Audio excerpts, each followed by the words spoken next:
So RFM model is also like based on this segmentation. What we are trying to do is we will segment customers based on the recency, frequency and monetary value.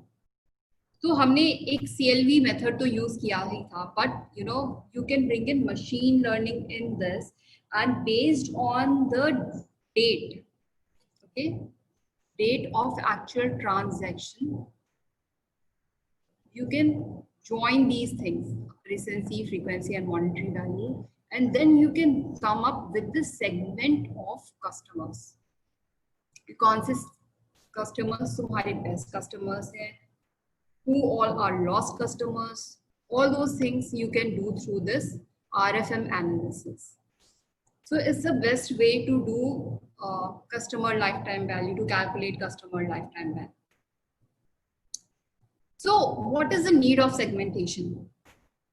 क्यों करते हैं segmentation? We discuss in this, I think. Ma'am, to know the which customers do we have to target while advertising? Which customer we have to target? We need to know about the ideal customers and better understand about them. We'll come to know which customers are our loyal customers. Okay, but hum one fit. What is the need of segmentation? I'm asking that. One size fit all पे क्यों नहीं जा सकते? Different customer had different choices according to age, according to income level, according to. And for every customer or for a particular set of customers, we'll be advertising differently.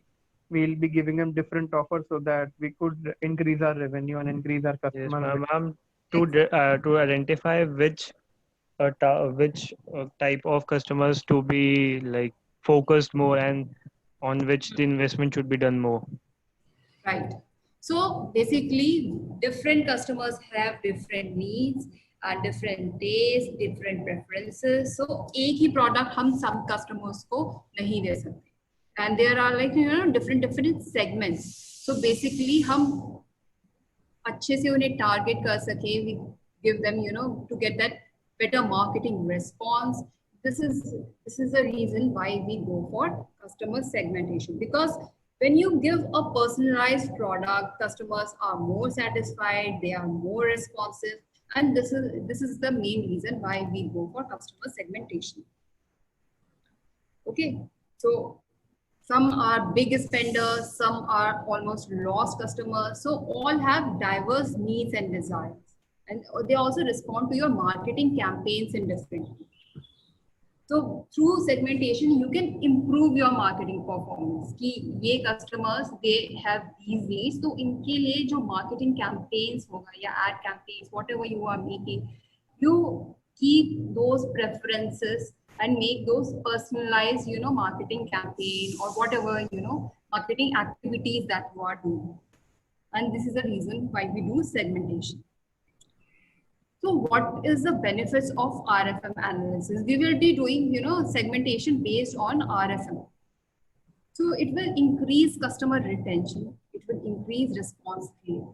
It will increase the conversion rate, and definitely it's going to increase the revenue. So we'll see how we can do this. So what is RFM based segmentation is? It is based on your principle only, that 80% of your business comes from 20% of your customers. So why not to segment them into various categories? कि हमारे best customers कौन से हैं, वो customers कौन से हैं जो lost customers हैं, वो कौन से हैं जो कि मतलब बहुत lost होने वाले हैं, वो customers कौन से हैं कि जो okay, they are not our best customers, they are new customers. Recently उन्होंने खरीदा है, but they are not buying from past. And there are loyal customers who are like buying from us, quite frequently. Okay, so that's the main purpose of this RFM analysis. And like I said, RFM is the most popular value. So So like I said, RFM segmentation can increase customer value, it can increase customer loyalty and all these things.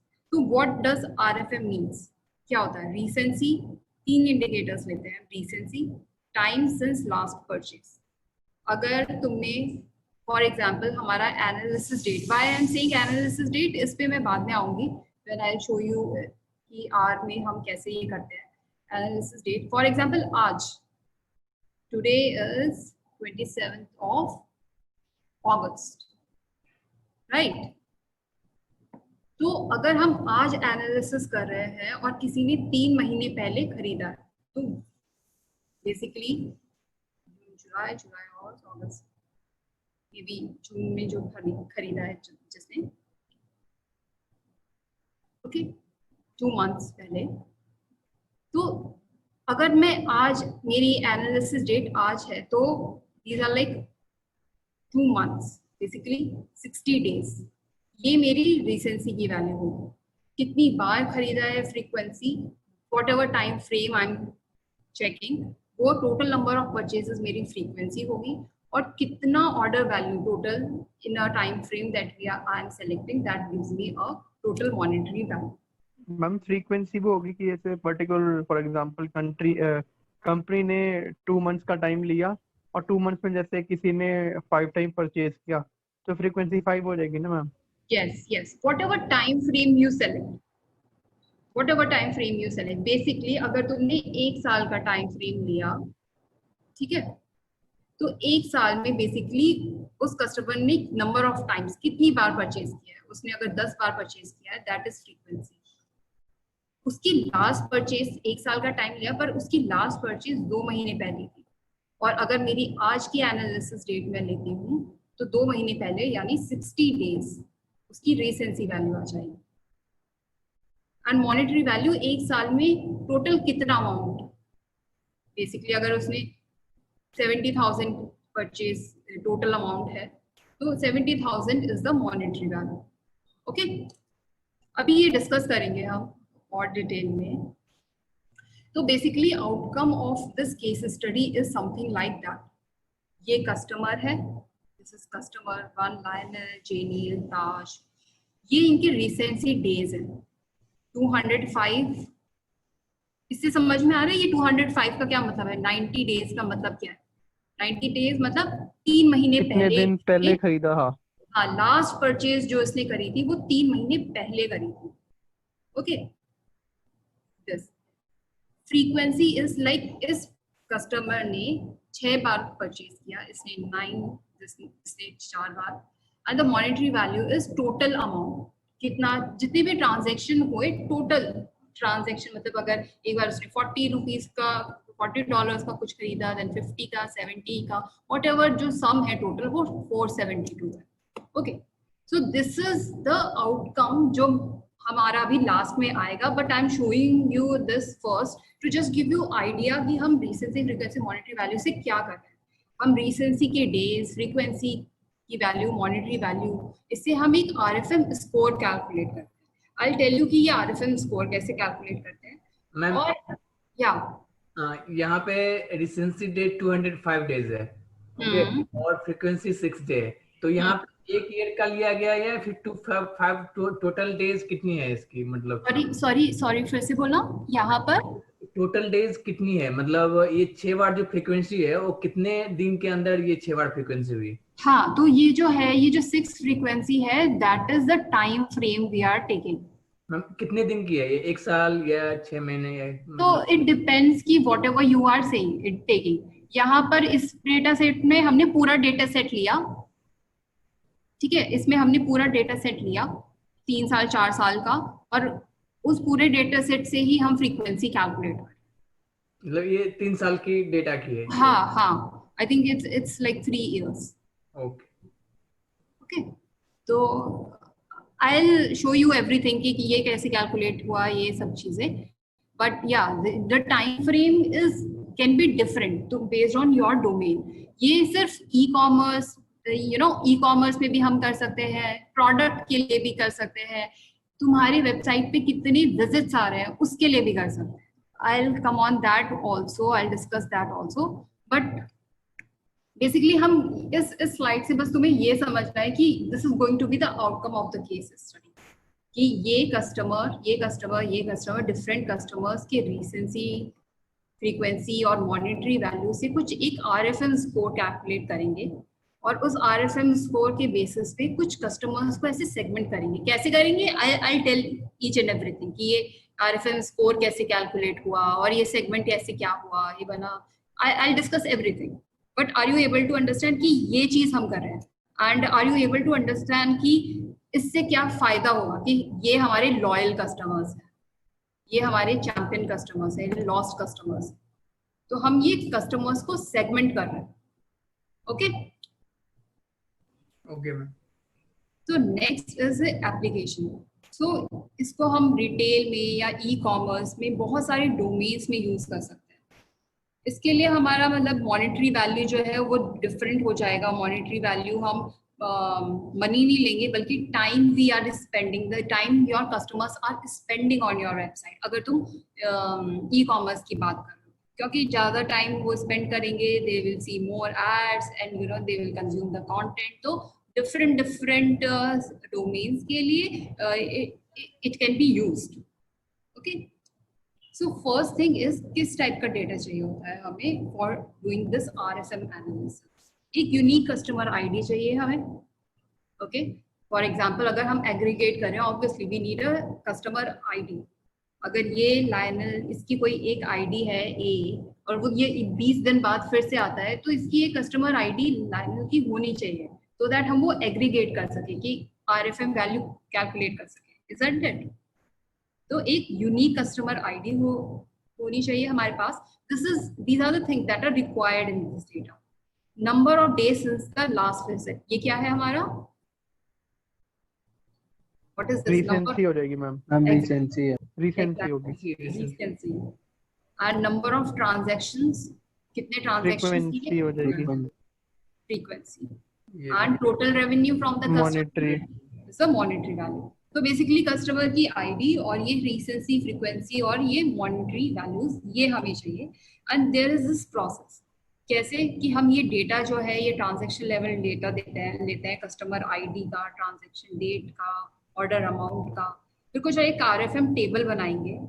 Then we calculate RFM score, और फिर segments को classify करेंगे based on this RFM score. For now I am just skipping this slide. So for example ये हमारे पास data था, तो हमने इसे कस्टमर आईडी वाइज सॉर्ट कर दिया. Okay,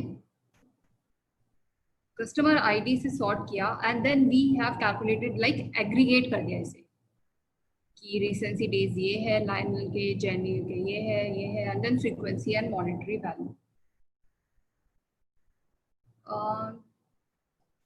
just 1 second. तो हमारी रिसेंसी वैल्यू कैसे निकलती है? सबसे पहले let's come on that. Recency value, for example अगर हम आज एनालिसिस कर रहे हैं, दैट इज एनालिसिस डेट यहाँ पे फॉर एग्जांपल 31 दिसंबर 2016 है, और मोस्ट रीसेंट ट्रांजैक्शन डेट अगर 21 है, तो जो भी डिफरेंस है that will be your recency days.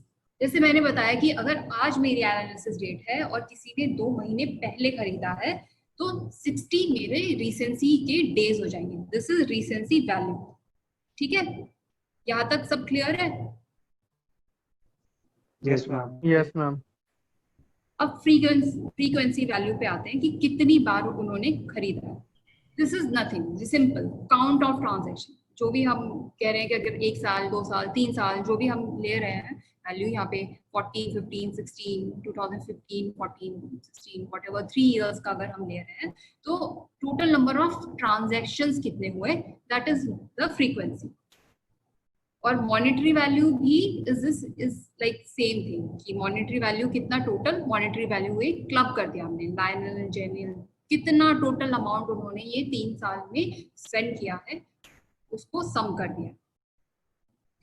ये हुआ हमारा first step, that is value calculate करने के लिए.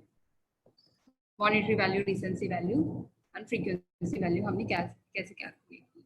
Now we generate these scores. Scores कैसे करते हैं? See this is something that you know we will do using RFM package, ठीक है, पर इसके पीछे क्या स्टोरी है, क्या स्टैट्स है, वो समझने की जरूरत है. It's quite easy. हमें ये कैलकुलेट नहीं करना होगा, but it's important to understand कि ये RFM स्कोर्स कैसे कैलकुलेट होते हैं. तो हमारा वैल्यू निकल गया. Now we have to calculate these scores.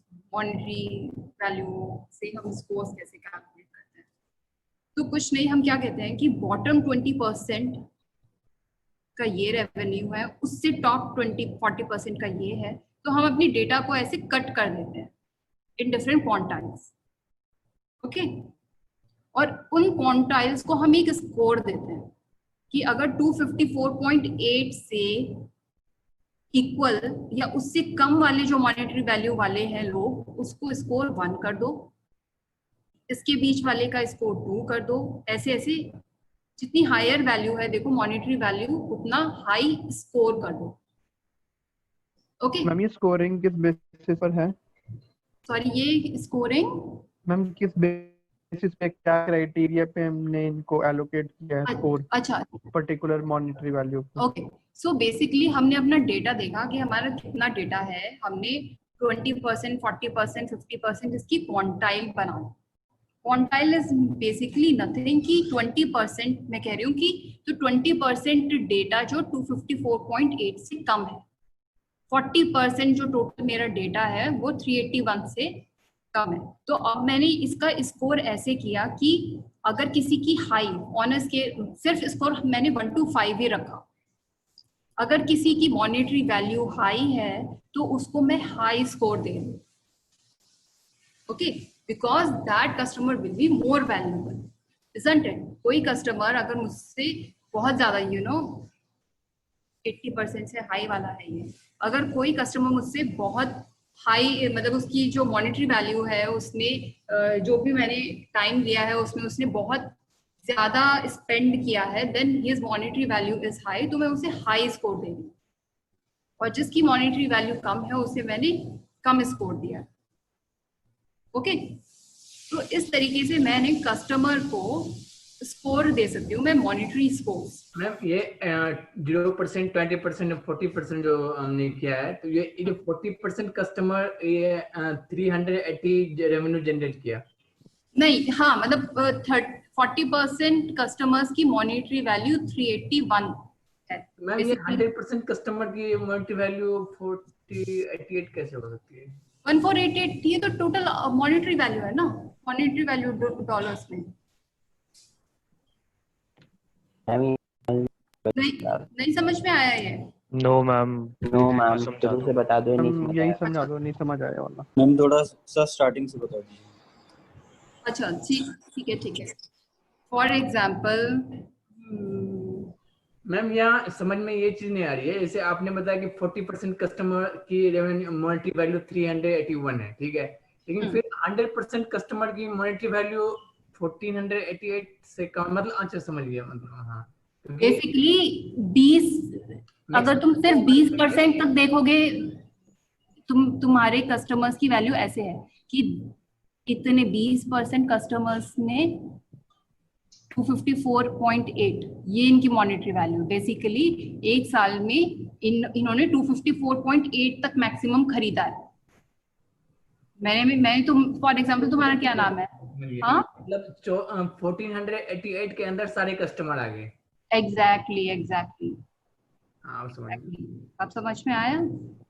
Ma'am quartile का मतलब तो ये तो कि फर्स्ट 25%, जैसे फर्स्ट क्वार्टाइल मतलब हाँ, that is quartile is how you are dividing. हाँ, जैसे तुम समरी वाला भी जब हम करते हैं ना, first 25%, this is how you are dividing. तो हमने ये पर क्वार्टाइल 25% है तो उसका 20% से मैम नहीं, क्वार्टाइल 25% नहीं है, क्वार्टाइल 20% है. तुम्हारा पूरा डेटा है, सपोज तुम्हारे 100 कस्टमर्स हैं, तुमने कहा ये 20, फिर ये 20, 30, 40, 50, 60, 70, 80, 90, 100. ठीक है, ये जो 20 कस्टमर्स हैं ये सबसे लोवेस्ट है, मतलब इनकी जो मॉनेटरी वैल्यू है वो 254.8 या उससे कम है. और ऊपर गए कि ये जो 40 कस्टमर्स हैं इनकी वैल्यू 381 ये है, और ऊपर गए 60 कस्टमर्स, मतलब तुम्हारे एक तरीके से ये सोचो, जो तुम्हारी मॉनेटरी वैल्यू है ना हर एक कस्टमर की, उसे तुमने असेंडिंग ऑर्डर में लगा दिया। ओके, असेंडिंग ऑर्डर में तुमने सॉर्ट कर दिया और तुमने फर्स्ट 20 कस्टमर्स लिए, तो फर्स्ट 20 कस्टमर्स की मॉनेटरी वैल्यू मैक्सिमम 254.8 है। तो मैम ये जो सेकंड पे जो है 40% जो कस्टमर्स है, तो इन 40% में वो कस्टमर्स भी हैं जिनकी मॉनेटरी वैल्यू 254 से कम है? हाँ, इनकी 40% वालों की ये है। ये मैम ये एक्सक्लूसिव है जो इनकी 381 से कम है सिर्फ? तो वो हमने ऐसे इंटरवल बना दिया इससे। ये देखो इंटरवल कैसे बनाया कि 254.8, अगर ये भी समझ में नहीं आ रहा है जस्ट चेक दिस इंटरवल कि 254.8 से जो कम या इक्वल वैल्यू है जिसकी मॉनेटरी वैल्यू, उसे हमने स्कोर 1 दे दिया। मतलब मेरी क्लास में अगर 5 स्टूडेंट्स हैं, उन 5 में से अगर 2 स्टूडेंट्स जो है उनकी मॉनेटरी वैल्यू फॉर एग्जांपल 254.8 है, तो उन स्टूडेंट्स को मैंने स्कोर 1 कर दिया या उससे कम है। 254 है किसी की वैल्यू, किसी की 230 है, तो ऐसे बॉटम के मतलब इन को मैंने स्कोर 1 दे दिया। मैम एक बार ये फर्स्ट टेबल में ही फॉर एग्जांपल हमारे पास मैम 100 कस्टमर्स हैं, तो मैम उसमें 40 कस्टमर्स ऐसे हैं जिनकी मॉनेटरी वैल्यू मतलब 381 से ज्यादा एक्सपेंडिचर नहीं करते मैम वो। हाँ हाँ, तो मैम उन 40 में वो वाले 20% भी आएंगे जिन्होंने 254.8 मैक्सिमम खर्चा किया है? हाँ, because this is 40 and 40 is the highest, 381 is the highest, 381 is the highest, 381 किया है या 381 से कम किया है। अब तुम इसे ऐसे देखो, 40% मीन्स ये पूरा। हाँ यस मैम, इसलिए तो 100% में सारे कितना आगे, ये सब आगे जितने भी 240 मैम 40% में आप 20 भी आ गए, 0% सब आ गए ना? हाँ हाँ हाँ एग्जैक्टली, ऐसे ही फिर 100% तभी तो बनेगा। हाँ ठीक है, ठीक है। तो मैम ये 1488 है, ये मैक्सिमम एक्सपेंडिचर है, कोई एक पर्टिकुलर कस्टमर ने इतना मैक्सिमम एक्सपेंडिचर किया होगा? हाँ हाँ हाँ हाँ एग्जैक्टली एग्जैक्टली, तो बिन्स बना दिए बेसिकली। मैम इसने इतने यहाँ से इतने कस्टमर्स ने, ये एक तरीके से एक हिस्टोग्राम नहीं बना देते हो तुम, और ये तुमने बिल्स बना दिए, ये 20% यहाँ से यहाँ तक वाला है, ये 40% का जो वैल्यू है ये यहाँ से यहाँ तक वाला है 381। तो मैम ये एक तरह से क्यूमुलेटिव फ्रीक्वेंसी हो गई ना ये? हाँ एग्जैक्टली, वो क्यूमुलेटिव फ्रीक्वेंसी वैसे बोल सकते हो। या मैम 0% पे $12 का रेवेन्यू कैसे, मतलब बहुत ही, this is like the lowest, एक ही होगा तो वो क्वांटाइल 0 कुछ परसेंट होगा कि आउट ऑफ द 100% में से थोड़ा सा पॉइंट कुछ होगा। हाँ तो बेसिकली इसे हमने क्लब ही कर दिया वैसे भी कि 20% से कम। ओके, कि 254.8 से कम या उसके इक्वल, तो उसे 1 स्कोर दे देंगे। ठीक है, are you able to understand? Yes ma'am. कि मॉनेटरी वैल्यू अगर किसी की 254.8 है या उससे कम है, बेसिकली 20% मेरा जो डेटा है जिसकी वैल्यू, जिन्होंने एक साल में 254 मैक्सिमम अमाउंट का कुछ खरीदा है या उससे कम अमाउंट का खरीदा है, तो उन्हें मैंने स्कोर 1 दे दिया, मॉनेटरी वैल्यू का स्कोर। जिसने 254 और 381 के बीच में खरीदा है उसे 2 दे दिया। ऐसे ऐसे करके मैंने उन्हें स्कोरिंग दे दी। ठीक है,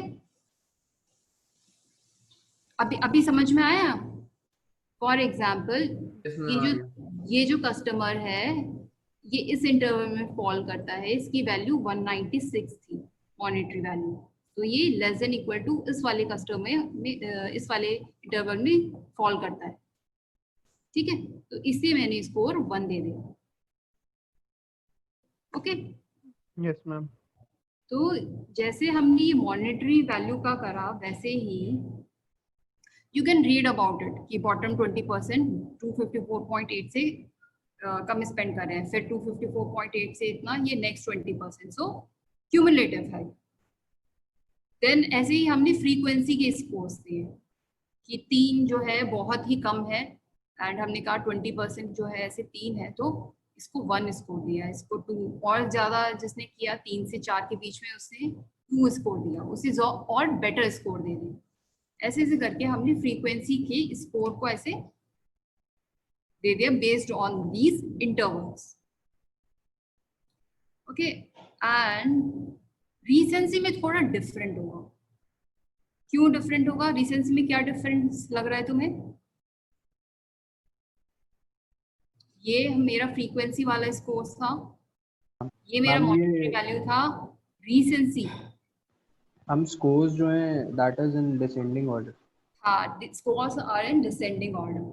तो बेसिकली अगर recency days okay okay ma'am 114 है या 1 है, तो बेसिकली अभी 114 डेज पहले उसने खरीदा है। मैम जितने कम दिन में आएगा उतना मतलब जितने कम वो होगा डेज उतना ज्यादा ही स्कोर होगा।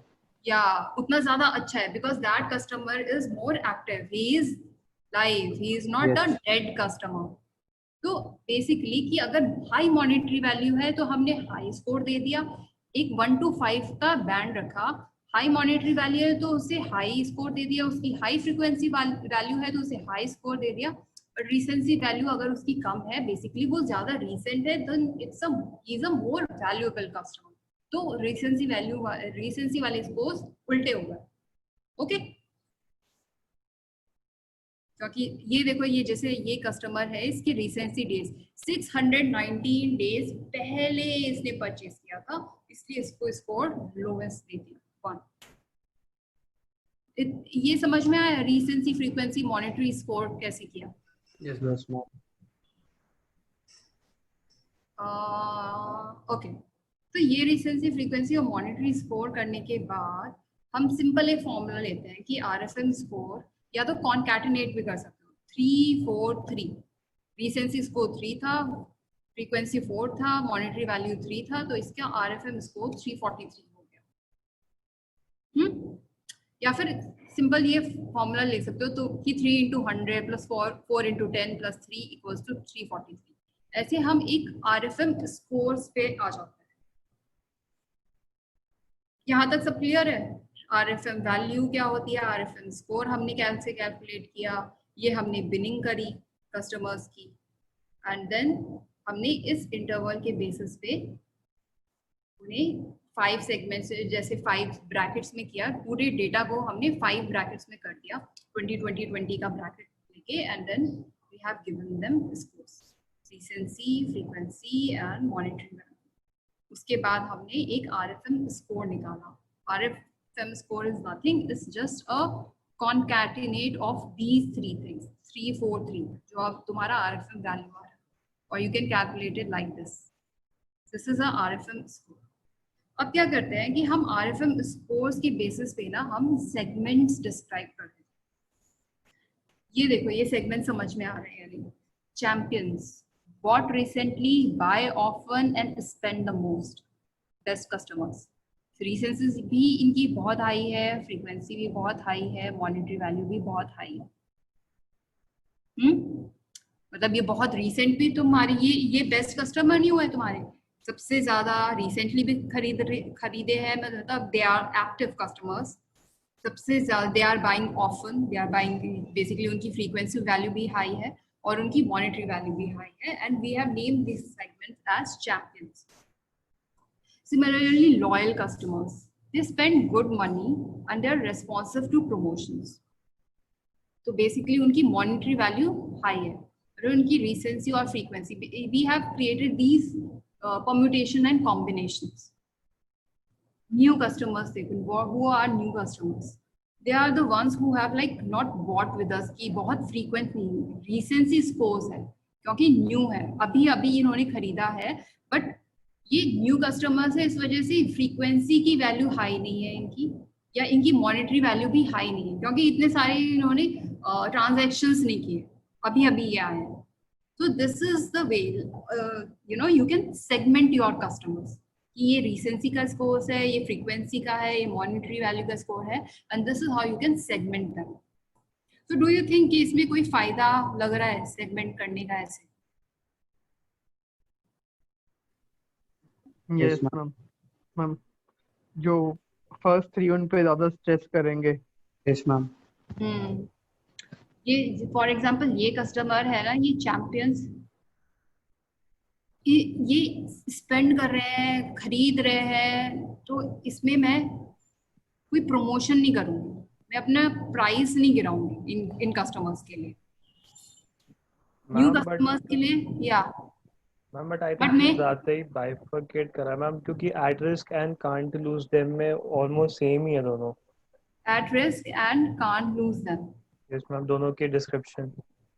हाँ, spent big money, purchase often but long time ago, made big purchases, spent big money, made big purchases, and often but long time ago। या तो क्लब कर सकते हैं हम देन, अगर हमें ये लगता है कि इतना ज्यादा डिफरेंस नहीं है। यहाँ पर डिफरेंस है, मतलब ये मॉनिटरी स्कोर बहुत ही ज्यादा पूरा गैप ही ले लिया 2 to 5 का, 2 to 5 का। यहाँ पर 4 और 5 हाई वैल्यूज है, मॉनिटरी के बेसिस पे थोड़ा difference.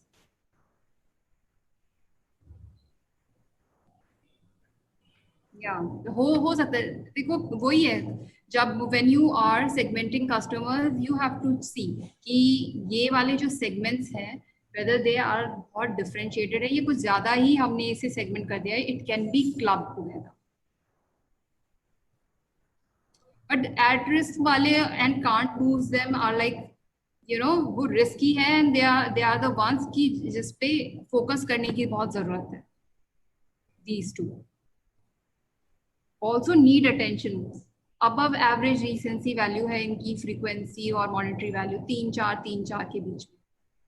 so basically the idea is कि इन recency और frequency और monetary value से तुम अपने customers को ऐसे segments में you can classify your customers in these segments and marketing initiatives you can take accordingly।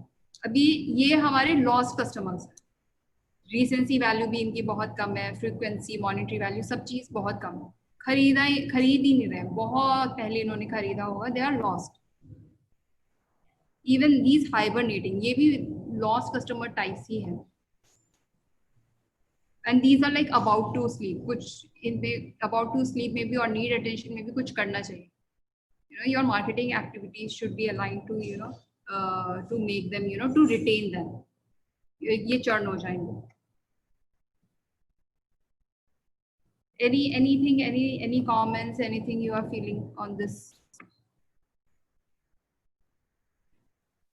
Ma'am, the two categories, that is at risk and can't lose them, ma'am, the statements seem to be same, but in monetary there's quite different. So ma'am, why are they kept at more or less at the same position?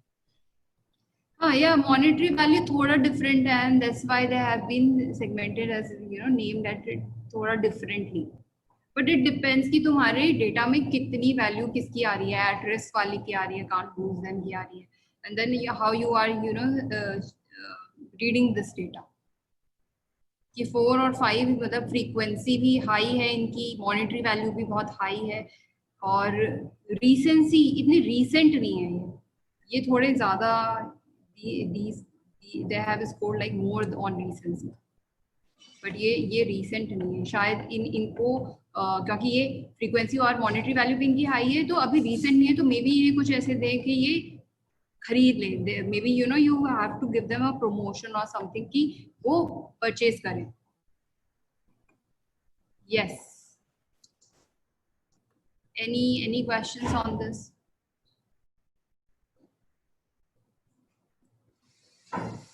Okay, so this was on how you create these segments and how you read these segments, और कौन से customers हैं तुम्हारे promising है, कौन से customers हैं तुम्हारे champions हैं, and accordingly you can devise the marketing strategies। So basically the outcome is something like this कि ये मेरे customer है, इसकी recency days ये है, frequency, monetary value ये है, और इससे how I can compute this RFM, and based on this RFM score and the segmentation का जो भी मैंने criteria लिया है कि इसकी value इतनी होगी तो club them as this segment, and I have described this segment कि ये कौन से segment है, and similarly you can do it for like each and every customer। So let's see कि हम R में से कैसे कर सकते हैं, how we can do it in R. So like I said, it's the most important method to predict CLV. It's proven and easy to build. Identifies ranking या scores and basic purchase history or transactions लेते हैं and independent parameters like I said RFM value लेते हैं, but it unites them all. Analysis dates के accordingly ये scores calculate करता है. So these are some of the packages that you have to install. और इसमें ये जो RFM पैकेज है इसमें ही ये डेटा सेट तुम्हें मिल जाएगा.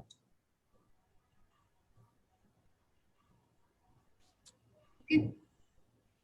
So you can check, the dictionary for these, packages. ये क्या packages हैं और and also you can check RFM वाला जो ये package है, what all is there in this package. So the data is unique customer ID, date of transaction and transaction per order amount. Basically ये. This is customer ID, order date and revenue. कितना revenue, क्या order date है, क्या उसकी customer ID है. You can just run it like RFM data orders and then you will get this. Next is calculating RFM scores. You can create one table also, the RFM result. ये RFM table order एक function है, and you can use lubridate. Lubridate is a function which is used to calculate, as date, उस date से analysis value की date हमने यहाँ पर put करी. यहाँ पर 31st December 2006. Basically this data set is from Kaggle and बहुत पुराना data set है. अगर तुम इसकी वैल्यू चेंज करोगे, आज की एनालिसिस डेट डालोगे तो बहुत रिसेंसी की वो जो वैल्यूज है ना बहुत ज्यादा हाई हो जाएंगी. So it is available there. So whatever the transaction, generally क्या होता है ये आरएफएम वैल्यूज जो आरएफएम स्कोर्स है, you can compute it every day. That you build a system कि जो भी कस्टमर्स परचेज करते हैं उसकी आरएफएम वैल्यूज तभी के तभी ये निकलती रहती है. वो basically it's a transactional data and you can feed every day what is, how many people customers are buying from you. और ये recency days and RFM scores it can build and it can tell you कि ये customers हमारे loyal customers हैं, and this is something which is very continuous process. So accordingly what companies do is that they keep a tab on this on everyday basis depending on the number of transactions or number of orders they are getting. कुछ websites पे भी they use this RFM analysis and then they can find कि अच्छा कि ये वाले जो customers है, to keep a close watch on your customers basically कि ये वाले customers है जो इन्होंने break time. Okay 5 minutes 10 minutes 15 15 minutes 15 minutes. 15 minutes. 15 minutes ma'am. की क्लास हो गई मैम आपकी 4:30 पे हम लोग की क्लास एंड हुई थी. Yes ma'am. अच्छा 10 minutes. Ma'am please. अच्छा ठीक है 15 10 plus 5 50.